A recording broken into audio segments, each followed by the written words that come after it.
I worked in a few startups in my life. Always loved games as a kid. Never stopped loving games. I'm very excited to be here. I wish I could continue playing all day. But I have a life to run in a little bit. Yeah, so I always wanted to be in the game industry, but never got around to it. Never joined the game industry, but a game publisher. When I came to Epoxy, I was happy to see that a lot of our customers are game developers and are game publishers. By the way, how many of you, can I have a show of hands, how many of you work in publishers, like game publishers? Any of you? And how many of you are actually in the marketing department or in charge of acquisition or retention? Okay, so you're gonna like that. Okay, so this is the problem I'm talking about. Each game or each publisher has a different type of stats, but it's 80, 90%. Within a month, you lose most of your customer base, most of your user base. Are you guys familiar with that? Okay, so this is one of the key problems or the key challenges about, I think we just had a lecture about, I just caught the last 5 minutes of it, about the crucial 48 hours. So within the first 30 days, you lose most of your user base that you spend so much time and money to get. This is partly because there's about 50 apps on average on each mobile device. So you're fighting over real estate, and you're fighting over, there's a lot of competition, right? If you look over 4 months, you're actually, the picture doesn't get any better. Within 4 months, you have about 5% of your marketing, marketing spent about 95% of your marketing spent is gone, right? So this is one of the problems that we're trying to solve. So retention is as important as acquisition. I'm sure that you heard this before, right? That you spend so much money. If you look at $1,000, you're getting, let's say, 200 users out of it. If you could improve this 20% that you actually keep to 30%, you can save 50% of your marketing spend. So how do we do it? So just before that, why do users stop using apps? I'm not an apps expert. This is just a few reasons. You probably know more than I do about that. So it could be forgot about it, limited life cycle, your app is unstably slow, too many ads, didn't like your game, too easy or too hard, hit the paywall too soon, that happens a lot, and it's repetitive or just gets them boring, and of course there's other reasons. And the way to fight these things is there's two main ways. I'm going to talk about one of them.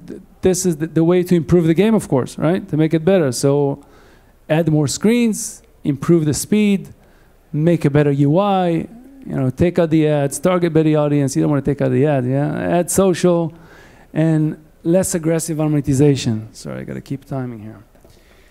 So what I'm proposing is actually not touch. I mean, of course, you have to do all these things. You have to keep improving the game, make it better, and over time, it will become better if you do it right. But what I'm proposing is actually communicating with users post-install, and some companies don't do it. Okay, so what we call mobile marketing automation, it's the use of software to automatically send targeted, personal, and relevant messages to your user base. Okay, so what happens? You increase, because if you do it right, you can increase engagement, retention, and bottom line revenues. Okay, so this is just an example of one of our customers. You see all these red dots over there? This is where they send the message, and you see how the engagement increases. This is the activity on the app. Of course, these messages were also, as you'll see later in the lecture, they're well targeted, and there's some level of sophistication behind the actual message. But you can see how effective it is, and this is a pretty, I would say, it's not something very rare. We see it a lot with clients that pick this type of behavior. Okay, so true for all marketing activities, you have to send the right message to the right user at the right time. I'm sure some of you heard this before. When we talk about, I mean, if I walk on the street and there's a billboard of I don't know, diet pills, and I don't need that. I think so. I don't need that. But that's fine. Okay, I don't care. I keep on walking. Even if I surf on the web, okay, diet pills. Okay, but if I get a push notification of a diet pills, I would get upset, right? There's a chance I'll get upset. How did they get to me? So it's kind of when you're looking at the mobile marketing automation, it's very important to send the right message to the right user at the right time.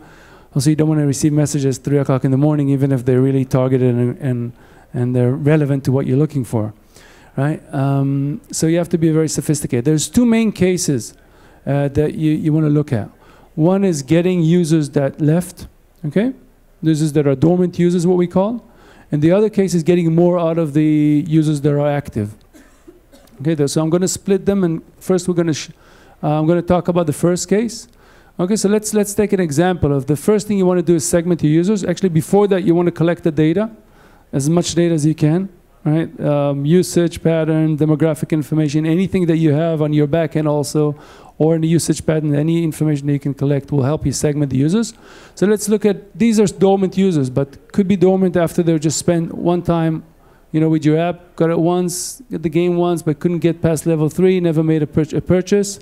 Could be somebody that actually used it many times, bought many coins, but then decided to stop using it for another game. And it could be somebody actually finished the game, just no more screens, got bored and left.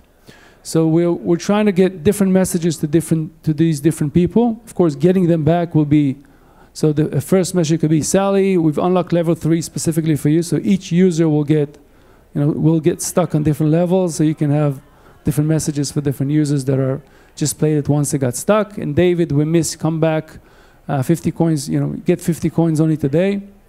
Somebody that spent and just got bored. And then Matt, check out the new version of Castle Quest with 20 complete new levels. So once you get the right message, if you get, you'll hit more of these users will come back. Right? There's a better chance you'll get some of them back, and I'll talk about some in a case in a second with the actual results. What you do after that, you can automate these campaigns. Okay, you don't want to manually do them every day. So we can think of a strategy of a 3, 7, 10-day, 15-day, and 30-day messages. This could be, depending on the game, it could be less aggressive or more aggressive. So the first, and the message will get more enticing as time goes by, right? Come back and play. And then the other one could be, we've got 100 gems for you, and then we unlocked a new level, etc., etc. And then we decided to put, like, after 30 days, we kind of give up and just give us a feedback. Why did you leave, right? So yeah, as I said, the offers can become more enticing. And then afterwards, after you run the campaign and automate it, of course, you can look at it and then optimize it and make it better. Just like customer acquisition, right? So you look at the different KPIs. So it could be in-app purchases, it could be activations, engagement, number of screens, anything that's good for you. And then you analyze and optimize the performance based on different factors, like the message content, of course. You can play at different messages, and the effectiveness could change dramatically from one message to another. The time of the day, the time of the week, location, and of course the segmentation is always a key factor. The more you refine it, the more you try, the better the results will be. Okay, so that's getting users back. Looking at a case study with a social gaming company we worked with, we tried 3 different wake-up messages to the users. One was generic, come back, we miss you. One was come back and get 40 gems, 40 free gems, and the other one, the last one was come back and get 30% off coins. Okay, so who thinks the generic one? Oh, you're so smart. Okay, all right. Who thinks the freebie one? And who think the discount one? Okay, so you're all wrong. All right, you need to ask, what do you mean one? Okay, you have to define what is winning. In our case here, it was a trick question.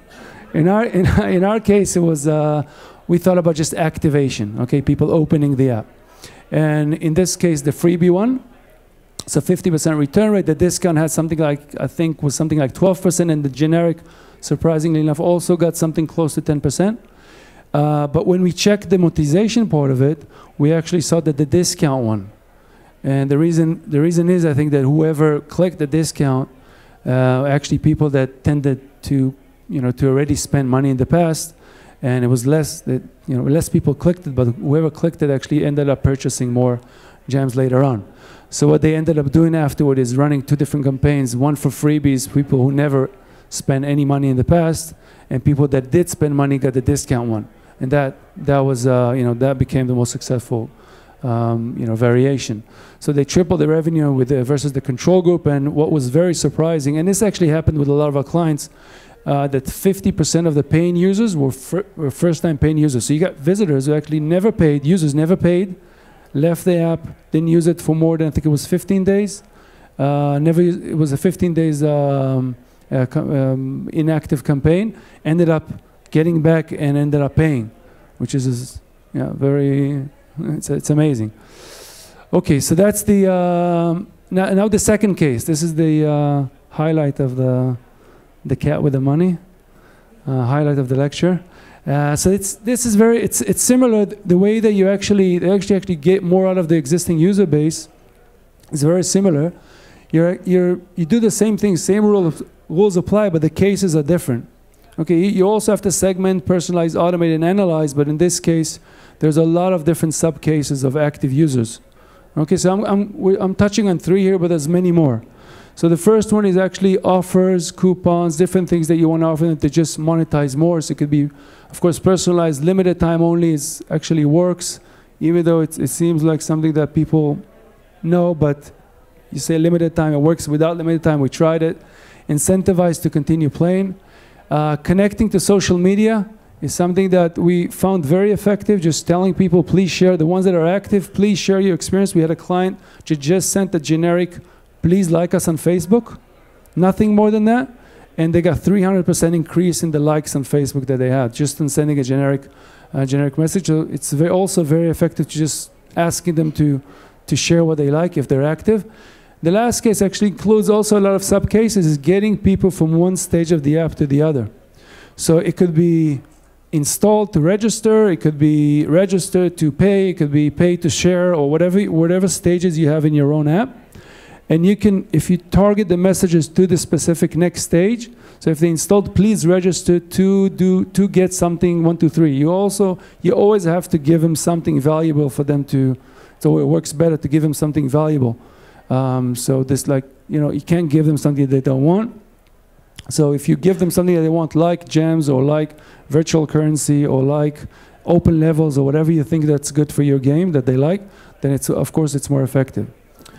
And then we had, this is another case that is a simpler one that we had with Social Casino. It was very personalized. They had the first name of the person and also the balance. We're able to get the information of the balance from the server. So they actually doubled their own balance if they were played today. Right? So if they had 32 coins on their balance, they actually offer them to double their balance, and they actually named it. It was very effective. The daily average activations were 2,200, and after this campaign, the daily activation just jumped to 20,400, which is something like a 10x increase. So it just shows you how you can work on your active database and the active user base. Just before that, I want to. Let me go to the key takeaways, okay? Retention versus acquisition. So you work so hard, I can't stress this point enough, you work so hard to get people to download the app, you communicate with them, you build a website, you build a video, write a description, you communicate through the process, you just communicate with them, come install it, and see it. And then a lot of companies, once they get them in, they decide that, I don't want to bother them anymore, that's it. I mean, let's just let the game play for itself, and it just doesn't make sense. This is the audience that you wanted to get, and all of a sudden you start communicating, and you'd be surprised at how many huge companies just decide that they don't want to bother them, and it just for us it doesn't make sense at all. And of course, if you make the calculations versus the way that you can actually multiply your revenues by having the right messaging strategy for the right user audience, it's a very lucrative it's a very lucrative thing that you can do. Increase revenues by effectively communicating. So of course, this is because it's so personal of an in-app message or a push notification, you have to be very careful. It could be a two-edged sword. If you overuse it, if you use it to the wrong audience or the wrong messages, you can get a negative effect. So you have to really effectively communicate and give something that they want. And what I talked about, of course, that's true for any, also for any marketing activity, personalize, segment, personalize, automate, and optimize. And there's also a full retention guide available at Epoxy, App Retention, that has a lot more stuff in it that you can feel free to download. Let me see, I think that was very quick. 15 minutes. All right, I'm done. You have any questions? Wow, excellent. Thank you.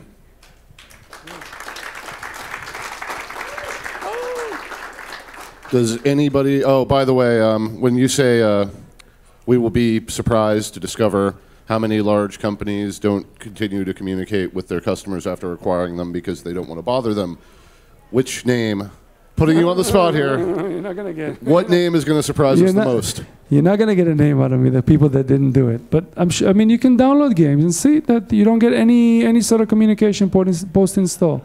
A lot of them. So, for the record, you're afraid to say the name. I'm afraid. Yeah. Okay. Any questions? The question was, how many do you think you can get back out of the 80% who leave? And there's a huge variance. And we saw cases where out of the 8, it's not a clear-cut number. We saw cases where you get out of the 80% that leave, about 10% back and about 20% back.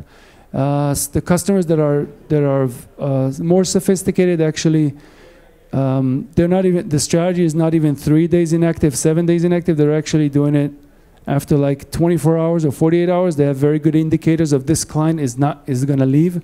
So if you collect a lot of data, you can get more. But there isn't a really. I can't really give you a number. But you know, it's something that you have to. It's a trial and error thing. Yeah. Do you have any data or best practices on using this sort of technique, these techniques, before there's a problem, where you're just doing it on an ongoing basis? Same reason you would give your wife flowers before the divorce comes up. You know, just do it, and just because you know it's healthy, it's just healthy, and you believe that over the life of your game, you're going to have a stickier user base, and I think that's a very hard thing to measure. Yeah. But maybe you have data on it. So first of all, don't get me started about my wife. Yeah, we have data and we have best practices. Yeah, it varies in verticals. And the gaming industry, we have different things that we already know, stuff that works and stuff that doesn't work. It's a little bit longer than. I mean, I'll be happy to give you more card and give you more information. Also, the retention guide has a little bit more data. But yeah, we know because of A/B testing, because of stuff we done, we already accumulated some knowledge. You have to be careful there, because we made bet. We always make some bets before a test, and we think that this will work. With all our knowledge, and I'm actually 50% of the time I'm wrong. So you really have to test. Start with a test campaign, see what works, and then have a full-blown campaign. I'll tell you what doesn't. I mean, there's some things that we know that don't work, and I can give you my card. We can talk about it later on. Does anyone actually send their wife flowers after they get divorced?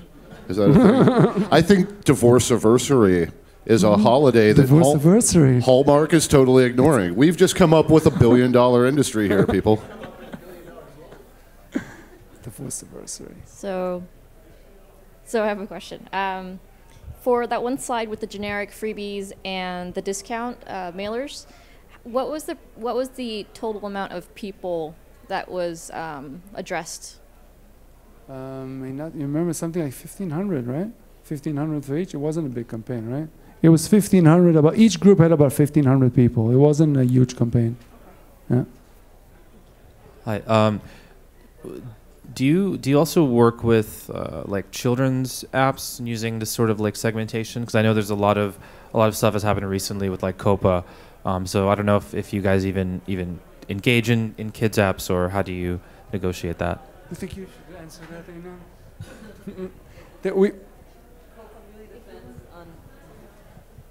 Hi.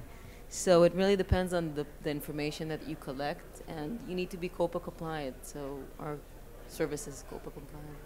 So. But like segmentation can be COPA compliant? It depends on the type of information. You can't hold information, and you need the parents' consent. So that's what we do. Yeah, but we have like what was it, Baby First TV that we use. So we have a few clients that are yeah. All right. Thank you very much, guys.